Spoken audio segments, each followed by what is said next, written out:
अस्सलाम वालेकुम dear students. आज जो है चैप्टर 1 से ये वीडियोस का आगाज़ करने वाला हूँ। आपको इस चैनल के ऊपर इंशाअल्लाहुल अज़ीज़ अच्छी किस्म की और बाआसान और फ़हम अंदाज में आपको बायोलॉजी की हम लोग तैयारी करेंगे। चैप्टर 1 से मैं स्टार्ट कर रहा हूँ, इंट्रोडक्शन टू बायोलॉजी। आप सबसे गुजारिश है कि मेरे इस चैनल को जो है लाइक कर दें और इसको सब्सक्राइब कर दें और बेल आइकन को प्रेस कर दें ताकि इंशाल्लाह अगली जो मैंने नई वीडियोस बनाऊंगा इसी बायोलॉजी के ऊपर वो आप तक बआसानी से पहुंच सके। तो आपके सब्सक्राइब करने से मेरा ये फ़ायदा होगा, मुझे हौसला अफजाई मिलेगी तो इंशाअल्लाह अज़ीज़ आपको इस चैनल के ऊपर हर किस्म की आप कमेंट सेक्शन में बता सकते हैं। कोई भी टॉपिक हो आप मुझे कमेंट सेक्शन में बताएं, इंशाअल्लाह अज़ीज़ आपको इस चैनल के ऊपर आपको बायोलॉजी और केमिस्ट्री के लिहाज से सारी वीडियोस मिलेंगी और कुछ एनाटॉमी के लेक्चर्स भी मैं इस चैनल के ऊपर अपलोड करूँगा और फिजियोलॉजी के हो गए और डिफरेंट किस्म की फार्माकोलॉजी हो गई। इन सब के लेक्चर जो हैं इंशाअल्लाह अज़ीज़ आपको आसानी से समझ आएंगे, इस चैनल पर मिलेंगे आपको। बहुत शुक्रिया आपका। अस्सलाम वालेकुम। आज हम लोग जो है बायोलॉजी के चैप्टर 1 से स्टार्ट करेंगे। तो स्टार्ट करते हैं। बायोलॉजी दो अल्फाज का मजमूआ है, ग्रीक वर्ड्स हैं हमारे पास जो कि बायो है और लोगोस है। दो इसको हमने डिवाइड कर दिया 2 वर्ड्स में। Bio mean life and logos mean study और थिंकिंग। अच्छा, इसकी डेफिनेशन जो है वो हम लोग बना लेंगे जी। क्या बन गई इसकी डेफिनेशन हमारे पास? Study of life is called biology. अच्छा, हम लोग देखते हैं लाइफ क्या है। तो लाइफ को हम लोग कैटेगरीज़ के अंदर यहाँ पे डिफ़ाइन कर लेते हैं। अच्छा, पौधे भी हमारे पास लाइफ हैं, यानी ज़िंदगी है, लिविंग ऑर्गेनिज़म्स हैं। और एनिमल्स भी हमारे पास क्या हैं? लिविंग ऑर्गेनिज़म हैं। और जो माइक्रो ऑर्गेनिज़म है, जो छोटी मखलूक है इस कुरे अर्ज़ पर जो पाई जाती है, वो भी क्या है हमारे पास लाइफ में आ जाती है। अच्छा, हम लोग देखते हैं कि हमारे पास प्लांट जो हैं, यहाँ पे हम लोग ब्रांचेस भी डिस्कस करेंगे।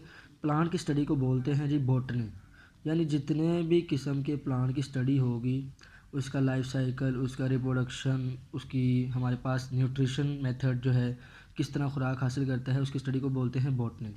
और एनिमल की स्टडी को बोलते हैं हम लोग ज़ूलॉजी।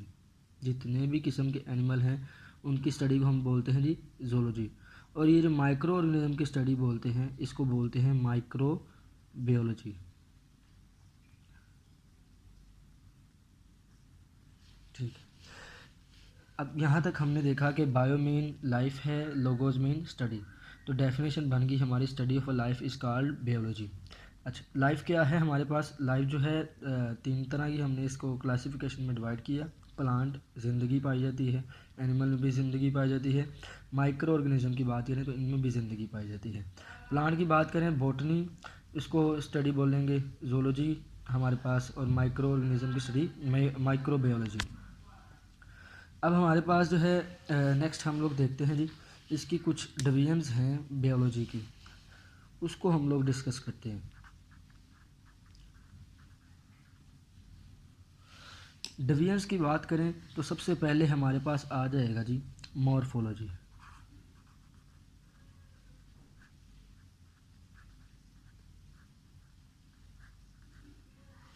मॉर्फोलॉजी बोलते हैं हमारे पास कि हमारे बनावट, उसकी साख्त किस तरह की है, उसके स्ट्रक्चर की स्टडी, ठीक है ना, स्ट्रक्चर उसकी हमारे पास, ठीक है। हम लोग देख रहे थे जी मॉर्फोलॉजी। मॉर्फोलॉजी देखते हैं कि जो ऑर्गेनिज़म है उसके स्ट्रक्चर किस तरह की हैं, उसकी फॉर्म्स किस तरह की, बनावट, उसकी साख्त किस तरह की है, इसकी स्टडी को हम लोग देखते हैं जी मॉर्फोलॉजी। इसके अंदर ज़्यादा कोई डिटेल में चीज़ें नहीं हैं। हम लोग किसी एनिमल की बात कर लेते हैं, उसकी मॉर्फोलॉजी क्या है, यानी वो किस तरीके से बना हुआ है, उसकी हमारे पास टांगे कितनी हैं, उसके बाजू कितने हैं, उसका जिस्म किस तरह का है, उसकी साख्त किस तरह की है, या प्लांट की साख्त किस तरह की है, उसको हम बोलते हैं, उसकी ये मॉर्फोलॉजी है।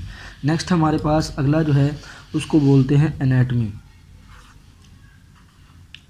मेडिकल की फील्ड के अंदर एनाटमी की जो है बहुत ज़्यादा डिमांड है। हम लोग इसी के ऊपर जो है MBBS वाले भी और जितने भी हेल्थ प्रोफेशंस वाले हैं, DPT वाले, BDS वाले, सब लोग एनाटमी की स्टडी करते हैं।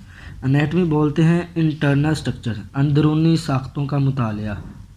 अब इंटरनल स्ट्रक्चर यानी हम लोग देखते हैं इंटरनल स्ट्रक्चर्स।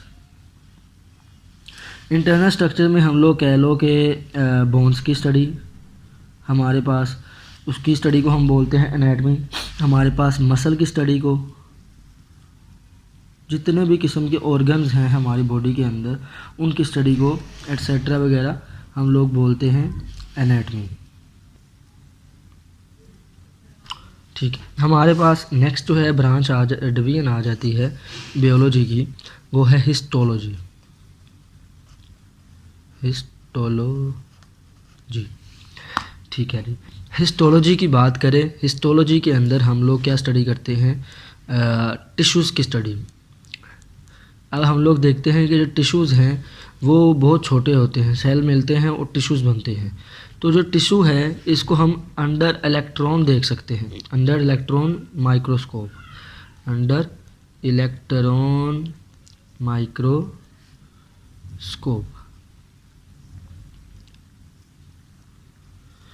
यानी इलेक्ट्रॉन के नीचे रख के अगर हम किसी टिश्यू की स्टडी करें तो उस स्टडी को हम क्या बोलते हैं जी, हमारे पास ये क्या बन जाएगी, हिस्टोलॉजी। ठीक है जी। अब डिफरेंट किस्म के टिश्यूज़ हमारे पास यहाँ पे आ जाते हैं, उनकी एग्जांपल भी यहाँ पे थोड़ी सी लिख लेते हैं कि उनकी एग्जांपल ये हैं। हमारे पास नर्वस टिश्यू आ गया, नर्वस टिश्यूज़, और कर लो मसल टिश्यू आ गया, जाइलम टिश्यू आ गया प्लांट्स में। अब जो भी लिखना चाहो एट्सेट्रा, ये इसकी एग्जांपल बन जाएंगी। ठीक है, नेक्स्ट हमारे पास है cell biology. Cell biology, cell biology की स्टडी को बोलते हैं कि सेल की स्टडी को हम लोग study of cell is called cell biology.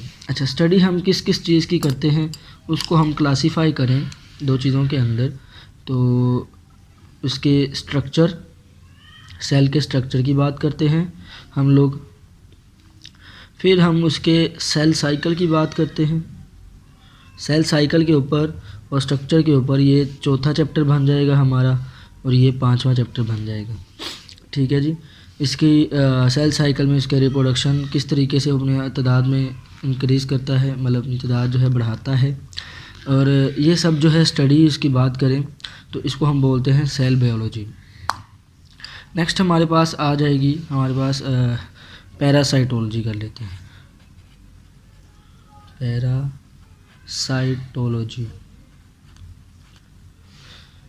ठीक है जी। पैरासाइटोलॉजी की बात करें, हमारे पास पैरासाइटोलॉजी बोलते हैं study of parasite, study of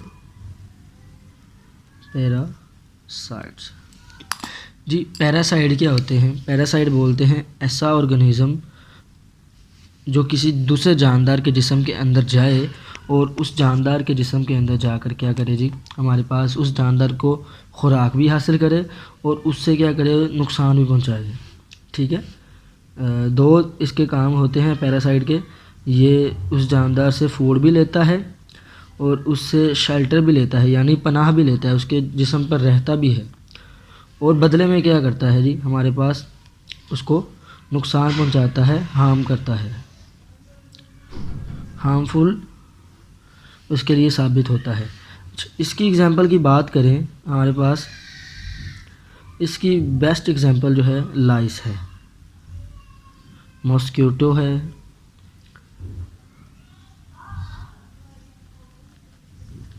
ठीक है जी। मॉस्किटो, लाइस, लाइस मीन जूं, जो आपके सर के अंदर जो है पाई जाती है, आपका खून भी चूसती है, वहाँ पर जगह भी रखती है और आपको बदले में नुकसान पहुंचाती है। मॉस्किटोज़ भी इसी तरीके से हमारे पास आते हैं और बजाय कि हमें फ़ायदा देने के उल्टा हमें नुकसान दे जाते हैं। तो पैरासाइटोलॉजी के बाद हम लोग आगे स्टडी करते हैं, तो कर लेते हैं immunology.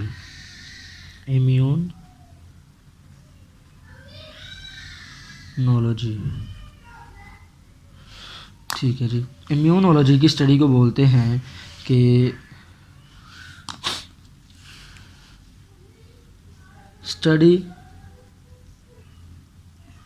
Of A defence system. किसका डिफेंस सिस्टम की बात हो रही है यहाँ पे? बॉडी के डिफेंस सिस्टम की बात हो रही है। यानी अगर हमारे जिस्म के अंदर जितने भी किस्म के, कोई भी किस्म का हमारे बॉडी के अंदर कोई हार्मफुल मटेरियल, कोई बैक्टीरिया जो नुकसान पहुँचाने आता है, तो हमारी बॉडी क्या करती है? अपने आप के लिए डिफेंस सिस्टम मेकानिज़म जो है स्टार्ट कर लेती है। इसके अंदर क्या होता है, हमारे पास बन जाती हैं एंटीजेंस जो हैं हमारी बॉडी की, एंटीजेंस एक्टिवेट कर जाती हैं। एंटीजन एक्टिवेट करती हैं तो वो हार्मफुल मटेरियल जो बॉडी में आया है उसको जो है एंटीजन के ज़रिए से हम लोग किल कर देते हैं। ये एक पूरा मैकेनिज़्म है। इसके हम लोग चैप्टर लास्ट है फार्माकोलॉजी 10th क्लास के अंदर हम लोग वहाँ पर स्टडी करेंगे। अभी हम लोग जो है वीडियो लंबी होने की वजह से मैंने सारा जो है कंपाइल कर लिया, एक जगह पे मैंने राइट कर लिया है। अब मैं सिर्फ आपको बताऊंगा ताकि शॉर्ट वीडियो के अंदर आपको ये टॉपिक जो है कवर हो जाए। तो फिजियोलॉजी की बात करते हैं। फिजियोलॉजी बच्चे बोलते हैं बॉडी फंक्शंस को। बॉडी फंक्शंस मीन आपके रेस्पिरेशन, आपके डाइजेशन, आपके मेटाबॉलिज्म, इन सब की जो स्टडी है उसको बोलते हैं फिजियोलॉजी। इसके अंदर बच्चे हम लोग हार्ट की स्टडी, इसके अंदर लंग्स की स्टडी, किडनी की स्टडी और यूरिनरी सिस्टम, सारा वो जितने भी सिस्टम्स हैं उन सब की स्टडी को बोलते हैं फिजियोलॉजी। आगे है जेनेटिक्स। जेनेटिक्स की बात करें तो study of genes. Study of genes में हम जीन्स की स्टडी करते हैं कि कौन सा जीन जो है, जीन बच्चे बोलते हैं जिसने खसूसियात का इजहार करवाना होता है, ट्रेड्स, अगली नस्ल के अंदर। अगर फ़र्ज़ करो हमारे पास ये है F1 जनरेशन यानी पहली नस्ल है, इसके बाल जो हैं काले हैं, तो हम देखते हैं कि अगली नस्ल के अंदर यानी F2 जनरेशन के अंदर भी उसके ब्लैक हेयर्स ही हमें शो होंगे। अच्छा, फिर F3 के अंदर देखें तो वहाँ पर ब्लैक हेयर्स ही हमें नज़र आएंगे। इसको बोलते हैं बच्चे जेनेटिक्स यानी विरासत। ठीक है, विरासत यानी जो माँ बाप से बच्चों के अंदर खसूसियात मुंतकिल हो रही होती हैं। अच्छा बच्चे, ये डिफरेंट किस्म की खसूसियात, ये ट्रेड्स होती हैं, जैसे कलर हो गया, जैसे हाइट हो गया, ठीक है, जैसे आपकी बॉडी अपीयरेंस हो गई, जैसे आपके कह लो जी कोई डिज़ीज़ जो है माँ बाप से बच्चों में मुंतकिल हो रही है, इसकी स्टडी को क्या बोलते हैं जी? जेनेटिक्स। नेक्स्ट है एम्ब्रियोलॉजी। एम्ब्रियोलॉजी बच्चे बोलते हैं जैसे स्पर्म और एग मिलते हैं उनकी वजह से ज़ाइगोट बनता है और आगे एक साइकिल चलता है, उसको बोलते हैं जी एम्ब्रियोलॉजी। यानी एम्ब्रियो से एक पूरे जानदार, एक सेल से पूरा एक जानदार बनता है, एक बेबी बन जाता है, इसकी स्टडी को हम बोलते हैं जी एम्ब्रियोलॉजी। अच्छा, इसमें हम लोग डेवलपमेंट की स्टडी करते हैं, यानी वो कैसे एक छोटा सा सेल जो है किस तरह डेवलप होता है एक बेबी के अंदर, एक कंप्लीट ऑर्गेनिज्म के अंदर। माइटोसिस के ज़रिए हम चैप्टर 5 के अंदर पढ़ेंगे कि हम लोग माइटोसिस के ज़रिए क्या करते हैं, सेल नंबर ऑफ़ सेल जो है इंक्रीज़ करवाते हैं और उसकी डेवलपमेंट होती है। नेक्स्ट है टेक्सोनोमी। टेक्सोनोमी बच्चे चैप्टर 3 के अंदर पढ़ेंगे।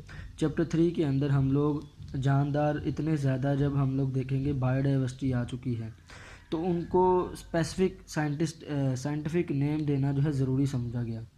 तो हम लोग जब साइंटिफिक नेम देंगे किसी भी जानदार को, अब ये देखो मैंने होमो सैपियन की एग्जांपल यहाँ पर ली है, यानी एक इंसान की साइंटिफिक नेम जो है होमो सैपियन होता है होमो सैपियन।